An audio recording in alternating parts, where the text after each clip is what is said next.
So we are going to start with week number 14, and the first question in week number 14 is based on the concept of ugly number. So given a number n, you have to write an algorithm and a program to find nth ugly number. So now what are ugly numbers? Ugly numbers are those numbers whose only prime factors are 2, 3 or 5. So the sequence 1, 2, 3, 4, 5, 6, 8, 9, 10, 12, 15, 16, 18, 20, 24, and so on is a sequence of ugly numbers. And here 1 is actually included just by convention, okay? For example, if they have given you n equals to 7, that you have to find the 7th ugly number. So output should be 8, right? Because 7th ugly number is 8. And in case you have to find the 10th ugly numbers, output should be 12. Similarly, if you have to find the 15th ugly number, so the output should be 24. So there are two approaches to this question. First approach is using a brute force approach, and second approach is using a dynamic programming approach. Okay. So in brute force approach, you are going to loop until the ugly number count is smaller than n, and if you found an integer which is an ugly number, then you are going to increment that count. Okay. And how are you going to check whether a number is ugly or not? You're going to keep dividing the number by the greatest divisible powers of 2, 3 and 5. Okay. So if the number becomes 1, then it is an ugly number. Otherwise it is not. For example, let's just see an example. That for example, you have to check whether 300 is ugly or not. So you're going to divide 300 by 2. So you'll get 150. Then again you're going to divide it by 2. So it is 75. Now you cannot divide 75 by 2 anymore, right? Because you won't get a remainder of 0. So the greatest divisible power of 2 in case of 100, sorry, in case of 300 will be 4. Now you're going to divide what was left in the last step by 3. So 75 was left there, right? So 75 will be divided by 3. Yeah, 75 divided by 3, you will get 25, okay? And after that, 25 is no more divisible by 3. You won't get a remainder of 0. So the greatest divisible power of 3 in case of this number is 3 only. Now, after dividing 75 by 3, we got 25. Now, we are going to divide 25 by 5. And the remainder will be 0, right? So the greatest divisible power of 5 is 5 because we only divided once, okay? So only one power we have used. So anyways, the end result is that finally we got our answer as 1. So this proves clearly that 300 is an ugly number. Okay, so the time complexity for the naive approach or the brute force approach is n log n, and the auxiliary space is nothing. We do nothing as extra space here. So it will be order of 1. Okay, so now let's look at the code. In our code, we are going to find the 15th ugly number. So we have simply passed 15th from here and called the get nth ugly number function. In get nth ugly number function, okay, so this is what is going to represent our ugly number. So initially we have taken it as 1 because 1 is included by convention, and after that we have taken a counter for keeping the count of ugly numbers, and we are going to basically loop through all the entire list of n.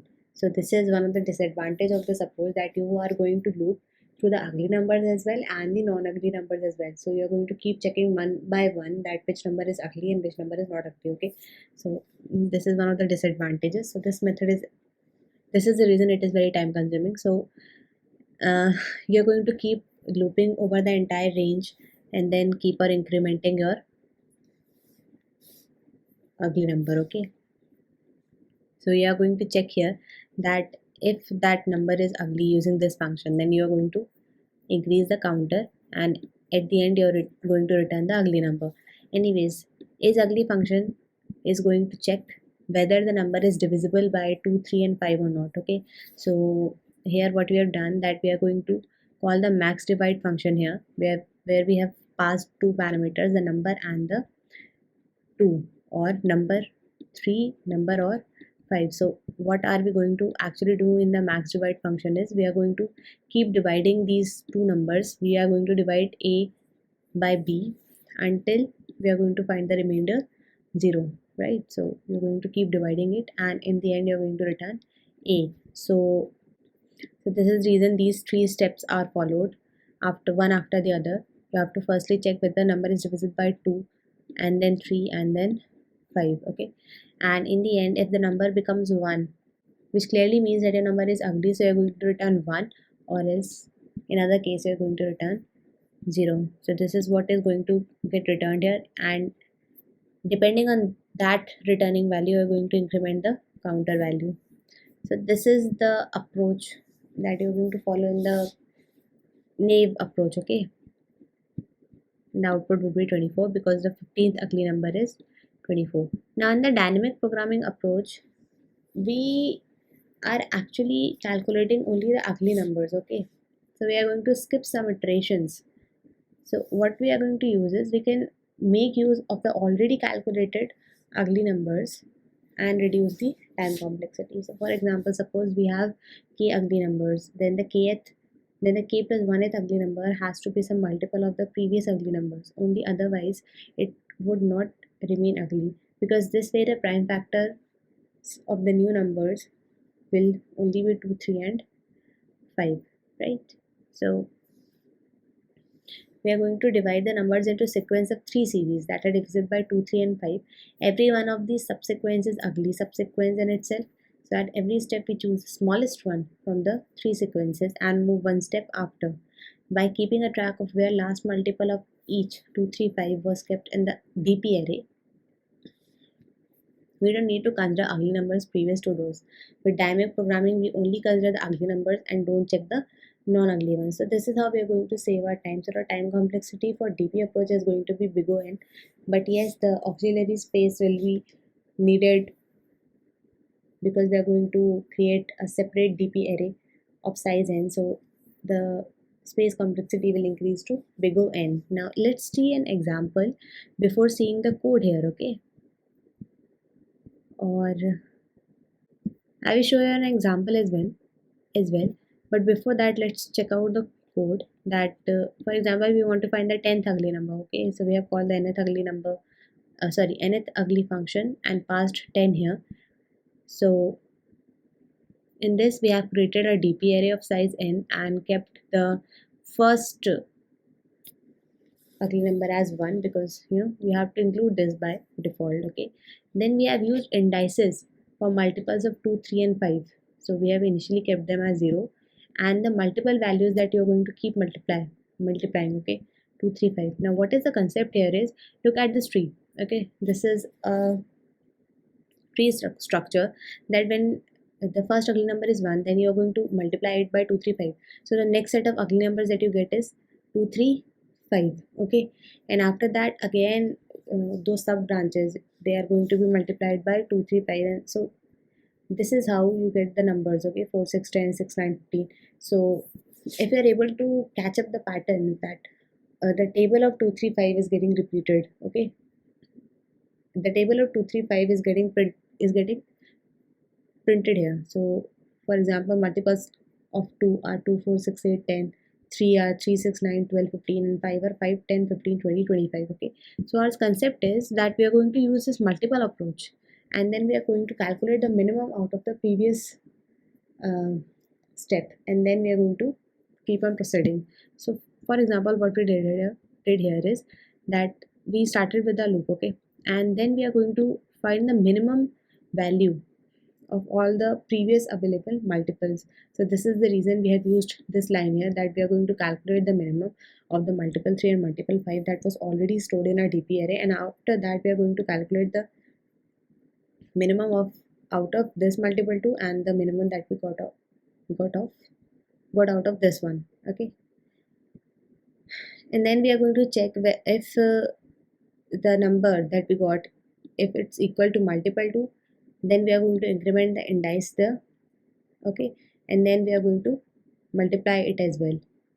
So this is the approach. I'm going to explain it through the example, and in the end you are going to return the DP ugly n minus 1th value, because when we are using the bottom up approach, we are going to return the last index that we calculated. Okay, so just look at the example. For example, we have to find the 10th ugly number. Okay, so initially we started as 0, right? All the indices were kept as 0, and this is our DP ugly array.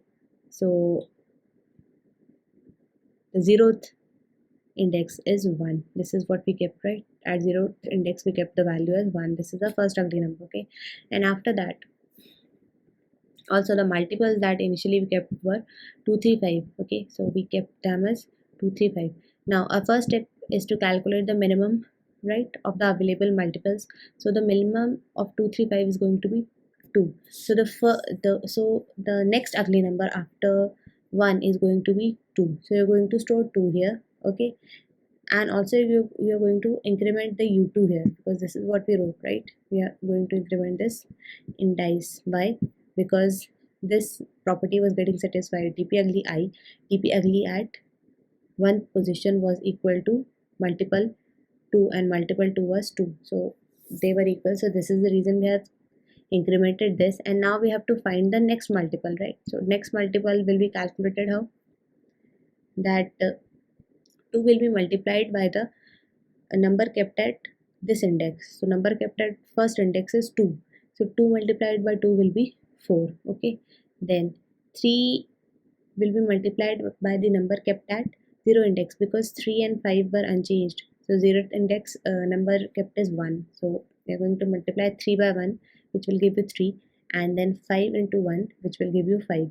Then you are again going to calculate the minimum out of these 3, which is going to be 3. So our next ugly number will be 3. Okay. And now as you got 3 from here, so you're going to increment this value, okay, indice. You're going to increment the index of, you're going to increment u3 by 1. So the new value will be 1. Okay. Now again you are going to calculate the same procedure. So next time this was 1, so then okay, so these values are going to keep getting carry forward, okay, until unless you make a change in them. So the last value of 2 was 1, so 2 is multiplied by the value kept at 1 index, which is 2. So 2 into 2 is 4. Now the next value, this thing got updated. So at first value, first index, the value kept is 2. So 3 multiplied by 2 is going to give you 6. And similarly for here, as no value has been updated here, so 1 into 5 is going to give you 5. So the minimum out of 465 is the value 4. So our next ugly number is going to be 4. Okay. And we are going to update as well this. So now this thing gets incremented to 2. Okay. Similarly, next we are going to check. So at 2, the value is kept as 3. So 3 into 2 is going to give you 6. Okay. Here it is still 1. So 2 into 3 is going to be 6. And after that at 5, there is no change as of now. So 5 into 1 is going to give you 5. Okay. So the minimum values out of 665 is going to be 5. So next ugly number is going to be 5. Okay. And you are also going to increment here, which is this time it is incremented to 1. Now going forward again, so same thing, this thing will become 6, then 6, and now this thing has been incremented to 1. So now you're going to multiply 5 by the value kept at this index. So 5 into 2 is 10. So the minimum out of these two is 6. Now here is a catch here, that when you're selecting the minimum which belongs to more than one multiples, okay, like for example 6 belongs to multiple 2 as well, and 6 belongs to multiple 3 as well, so you're going to increment both of these. Okay, so 2 gets incremented to 3 and 1 gets incremented to 2. Okay, so our next index, so our next ugly number is 6 here. Okay, now next when you are going to multiply, so you are going to multiply 2 by the number kept at third index, so it will give you 8. Then you are going to multiply then you are going to multiply 3 by the number kept at second index, which is 3. So 3 3 is a 9, and for 5 it remains the same, so 10. Out of these minimum is 8, so next ugly number is going to be 8. Okay, and you are going to increment this, so this thing becomes 4. So now 2 will be multiplied by the number kept at 4, which is 5, so this thing is going to give you 10, and others remain the same because there is no change in that. So the minimum number that we are going to get is 9. Okay, 9 is the minimum number. Okay, now after that we're going to put it here. Okay, now again these two were unchanged, only this value was changed here, right? So we're going to again multiply it. So 3 multiplied by the value kept at 3, which is 4. So 3 into 4 is 12. So the minimum out of these two is 10. So as we are getting minimum from two values, so we are going to increment both of them, right? So these two will get incremented to 5, and this is going to get incremented to 2. Okay, and now finally, so this was the minimum value. So eighth ugly number was 10. Now again you're going to calculate the same. So 5, so 2 multiplied by the value kept at 5 is 12, right? And this remains the same. And 2 and 5 multiplied by the value kept at 2, which is 15. So the minimum out of these two will be 12. So we have actually got our ugly number at 10th position because okay, and it is 12, and this is what the answer is. We are going to return in the end dp ugly n minus 1 because this is at the 9th position. So 10 minus 1 is going to give you 9 as the answer. So our answer will be finally 12, and this is what we have calculated. So this is the approach behind dp. Okay, so I hope you understood it. So we have actually understood the concept of finding ugly numbers by two approaches, which is brute force approach and a dp based approach. So thank you.